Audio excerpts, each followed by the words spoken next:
ನಮಸ್ಕಾರ ಎಲ್ಲರಿಗೂ. Doctor Sriranga, interventional cardiologist ಮಾತನಾಡ್ತಾ ಇರೋದು. ಇತ್ತೀಚಿನ ದಿನಗಳಲ್ಲಿ ಯುವಕರಲ್ಲಿ ಅಥವಾ ಯಂಗೇಜಲ್ಲಿ ಜನಗ ಸ್ವಲ್ಪ ಸಾವನ್ನಪ್ತಾ ಇರೋವಂಥದ್ದು ಜಾಸ್ತಿ ಕಾಣಿಸ್ತಾ ಇದೆ.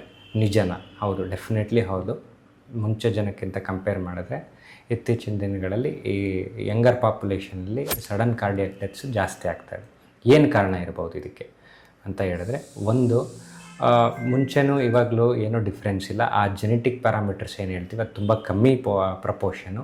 ಹೈಪರ್ಟ್ರೋಫಿಕ್ ಕಾರ್ಡಿಯೋಮಯೋಪತಿ ಅಂತ ಹೇಳ್ತೀವಿ, ಲಾಂಗ್ ಕ್ಯೂಟಿ ಸಿಂಡ್ರೋಮ್ಸ್ ಅಂತ ಹೇಳ್ತೀವಿ. ಈ ಥರ ಎಲ್ಲ ಎಲೆಕ್ಟ್ರಿಕಲ್ ಅಬ್ನಾರ್ಮಾಲಿಟಿ ಇದ್ದಾಗ ಸಡನ್ ಕಾರ್ಡಿಯಾಕ್ ಡೆತ್ ಆಗೋವಂಥದ್ದು ಪಾಸಿಬಿಲಿಟೀಸ್ ಇರುತ್ತೆ. ಅದನ್ನು ಚೆಕ್ ಮಾಡಿಬಿಟ್ಟು ಕಂಡುಹಿಡ್ಕೋಬೋದಾ? ಡೆಫಿನೆಟ್ಲಿ ಎಲ್ಲರೂ ಚೆಕ್ ಮಾಡಿಬಿಟ್ಟು ಕಂಡುಹಿಡಿಯೋಂಥ ಪಾಸಿಬಿಲಿಟಿ ಇರುತ್ತೆ. ರೆಗ್ಯುಲರ್ ಹೆಲ್ತ್ ಚೆಕಪ್ಸಲ್ಲಿ ಗೊತ್ತಾಗುತ್ತೆ.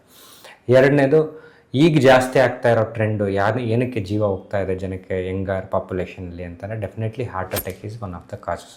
ಹೌದು, ಇದು ಸೂಕ್ಷ್ಮತೆ ನಮಗೆ ಮುಂಚೆ ಗೊತ್ತಾಗತ್ತಾ ಅಂತ ಹೇಳಿದ್ರೆ 60-70% ಜನದಲ್ಲಿ ಮೈ ನಿಮಗೆ ತೋರಿಸ್ಕೊಡುತ್ತೆ ಹಾರ್ಟ್ ಅಟ್ಯಾಕ್ ಆಗೋ ಪಾಸಿಬಿಲಿಟೀಸ್ ಇದೆ ಅಂತ. ಹೇಗೆ ಗೊತ್ತಾಗ್ತದೆ?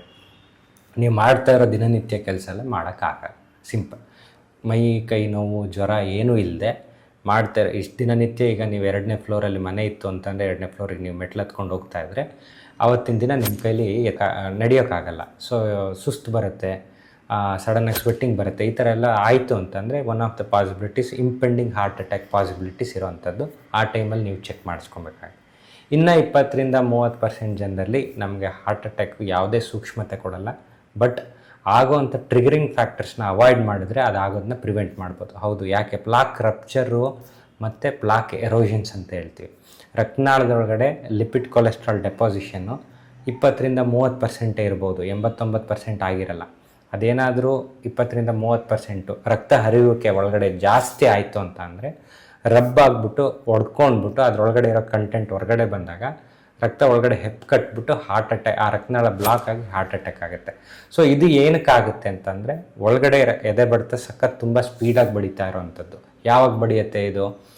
ಅನ್ಅಕಸ್ಟಮ್ಡ್ ಫಿಸಿಕಲ್ ಆ್ಯಕ್ಟಿವಿಟಿ ನೀವು ಮುಂಚೆ ಅಭ್ಯಾಸ ಇರಲ್ಲ. ಫಾರ್ ಎಕ್ಸಾಂಪಲ್, ನೀವು ಯಾವಾಗಲೂ ವೆಯ್ಟ್ ಲಿಫ್ಟ್ ಮಾಡಿರೋದಾಗಲಿ ಓಡಿರೋದಾಗಲಿ ಆ ಥರ ಏನೂ ಮಾಡಿಲ್ಲ. ಒಂದೇ ದಿನ ನೀವು ಶುರು ಮಾಡ್ತೀರ ಓಡೋಕ್ಕೆ, ನಾನು ವೆಯ್ಟ್ ಲಿಫ್ಟಿಂಗ್ 2 ದಿನದಲ್ಲಿ ನಾನು ಅರ್ನಾಲ್ಡ್ ಶಿವಾಜಿನಗರ ಆಗಬೇಕು ಅಂತ. ಆ ಥರ ಮಾಡೋಕ್ಕೆ ಹೋದಾಗಲೇ ಈ ಥರ ತೊಂದರೆ ಅಂತ ಆಗುವಂಥದ್ದು. Any time it is graded physical activity that is most important and it has proven beneficial than going for significant jumps. Thank you.